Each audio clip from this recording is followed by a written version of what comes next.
తిరుపతి వెంకన్న సాక్షిగా తిరుపతి సాక్షిగా కల్తీ లడ్డు జరిగేది వాస్తవం.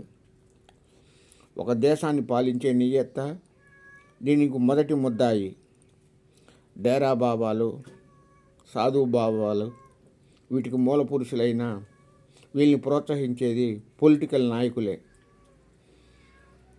సనాతనవాది రెచ్చగొట్టాడు, సనాతన ధర్మం అన్నాడు, దేవుడు అన్నాడు.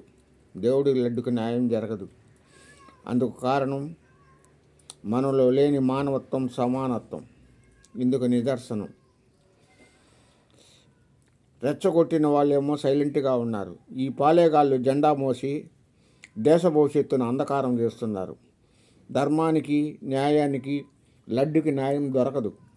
ఎందుకంటే మనలో మానవత్వం లేదు, సమానత్వం లేదు. ఈ జెండా మోసే వాళ్ళంతా పోట్టుంటిగాళ్ళు. దేశ భవిష్యత్తు గురించి ఆలోచించంటే నాయకుల గురించి, వీటి గురించి ఆలోచిస్తారు. కల్తీ మనుషుల మధ్య బతుకుతున్నాం. ఆలోచించాల్సింది మనమే. లడ్డు గురించి వదిలేయండి, న్యాయం జరగదు. దేశాన్ని పాలించేవాడు దొంగ దొంగ అనేసి అంటుంటే దొంగలు మన మధ్యలో పెట్టుకొని దొంగల కోసం వెతకడము ఎంతవరకు సమంజసం? ఆలోచించు. భవిష్యత్తు ఎవరిది? అధికారం ఎవరిది?